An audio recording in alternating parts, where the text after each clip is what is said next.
Welcome to this explainer. Today, we're going to unpack the largest armed conflict in human history. We'll be mapping out exactly how localized regional disputes merged and ultimately ignited into a terrifying global fire. To truly grasp the unimaginable scale of this devastating war, we absolutely have to confront the ultimate human toll first. This was a deadly conflict involving tens of millions of fighters engaged all over the world, and it eventually resulted in at least 60 million dead. What's truly sobering to realize is that the vast majority of those casualties were civilians. So, to understand how the modern world was forged in this fire, here is our roadmap. 1. Seeds of a global conflict. 2. The Blitzkrieg and expansion. 3. The war goes global. 4. Resistance and turning points. 5. The fall of the Axis. And finally, 6. The cost and aftermath. Let's dive in. Section 1. Seeds of a global conflict. Let's look at the direct domino effect left in the ashes of the First World War. The foundations for the Second World War were actually laid right after the First. Germany and its allies were held solely responsible. We see the dismantling of the Austro-Hungarian and Ottoman empires, the recreation of Poland, and heavy, humiliating sanctions placed on a defeated Germany. All of this paved the way for a fragile global economy that was completely shattered by the 1929 Wall Street crash. As unemployment exploded worldwide, that desperation directly fueled the 1933 rise to power of Adolf Hitler's totalitarian Nazi party. Now, to really get Germany's post-WWI desperation, just look at their money. The nation was forced to repay debts that many considered totally unreasonable, so the national mints desperately tried to solve the problem by, just printing more banknotes. The result? A catastrophic devaluation. The mark suffered severe hyperinflation. Its value grew by a staggering 1,000 billion between 1914 and November 1923. People literally needed wheelbarrows full of cash just to buy a single loaf of bread. That exact level of economic ruin is the fertile ground where extreme nationalism takes root. But the fire wasn't just sparking in Germany. In Africa, Italy, deeply frustrated by its lack of territorial gains after WWI, saw Mussolini's fascist government seize Ethiopia. Up in Europe, the Spanish Civil War became a brutal testing ground, pitting USSR-backed Republicans against nationalist forces aided by Italy and Germany. This allowed those two nations to test their armies and grow diplomatically closer. Meanwhile, in Asia, Japan took advantage of a civil war to ruthlessly expand into China, utilizing chemical and biological weapons and committing horrific massacres against civilian populations. Section 2. The Blitzkrieg and expansion. Let's dive into how a newly rearmed Germany launched its aggressive foreign policy, driven by Hitler's vision to unite all German-speaking people. It's absolutely crucial to notice how methodical this expansion was. Germany first annexed Austria. Then, they invaded Western Czechoslovakia, turning the Slovak Republic into a satellite state. After occupying part of Lithuania, they signed a non-aggression pact with the USSR, and that pact secretly included a shocking plan to carve up Europe between them.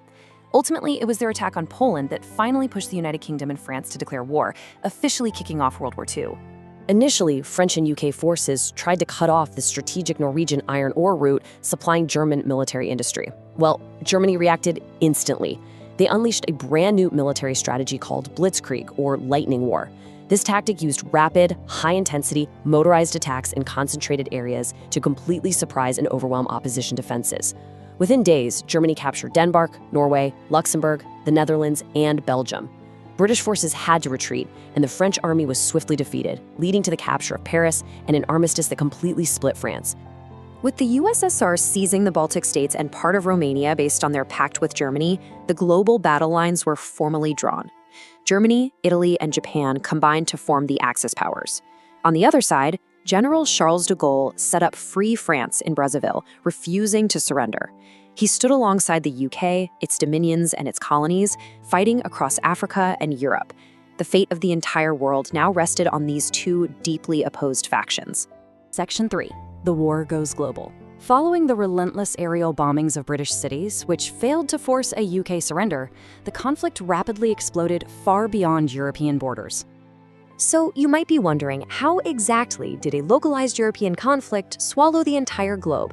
Well, it essentially comes down to two massive miscalculations that fundamentally changed the scope of the war. Germany's pivot to the east after Italy failed to invade Greece, and Japan's highly aggressive expansion in the Pacific.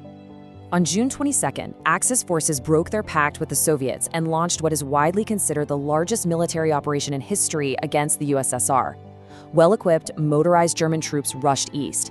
This resulted in a brutal 872-day siege of Leningrad, causing over 1 million civilian deaths. However, this massive push was eventually halted right at the gates of Moscow. The German troops were stopped not just by the opposing army, but by a notoriously harsh, deadly Russian winter. Okay, let's swing over to the Pacific and see how things were building there.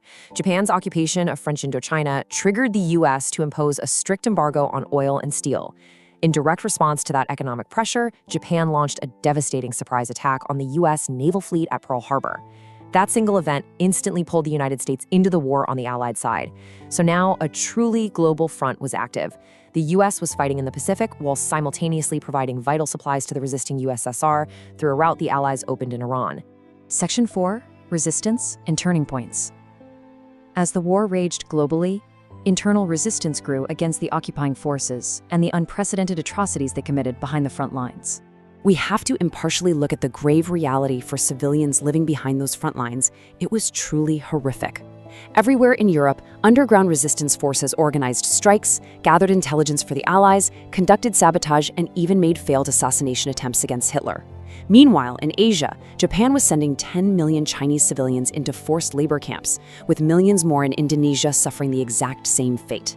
Allied prisoners were worked to death constructing the Burma Railway, and hundreds of thousands of women were forcibly recruited into prostitution for the Japanese army. Back in Europe, behind the shifting front lines, an incomprehensible, systemic horror was unfolding. The SS and the Nazi regimes systematically constructed massive networks of concentration and extermination camps. Their sole purpose was to ruthlessly massacre specific targeted populations. This resulted in the horrific genocide of millions of Jews, alongside resistance fighters, political opponents, the Romani people, homosexuals, and people with disabilities. Despite Hitler building the formidable Atlantic Wall, the Axis powers were soon getting squeezed from multiple sides.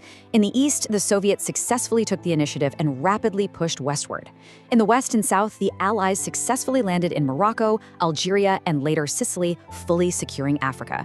This massive pressure caused the new Italian government to request an armistice, which then forced Germany to scramble and invade Italy just to hold the southern line. The momentum had finally, decisively begun to shift. Section 5. The Fall of the Axis.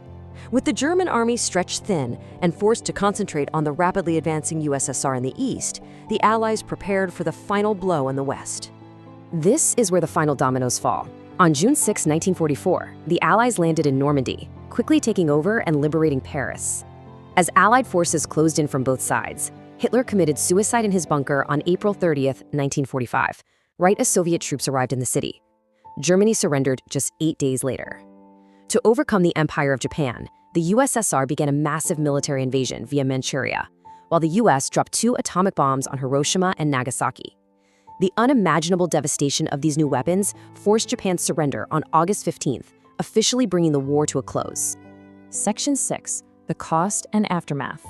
After 6 long, grueling years, the guns finally fell silent, leaving the world to survey a deeply altered and ruined landscape. The immediate aftermath was defined by just sheer destruction. As victorious nations were admitted to the newly founded United Nations, the map of Europe was entirely carved up. Germany and Austria were divided among the victors.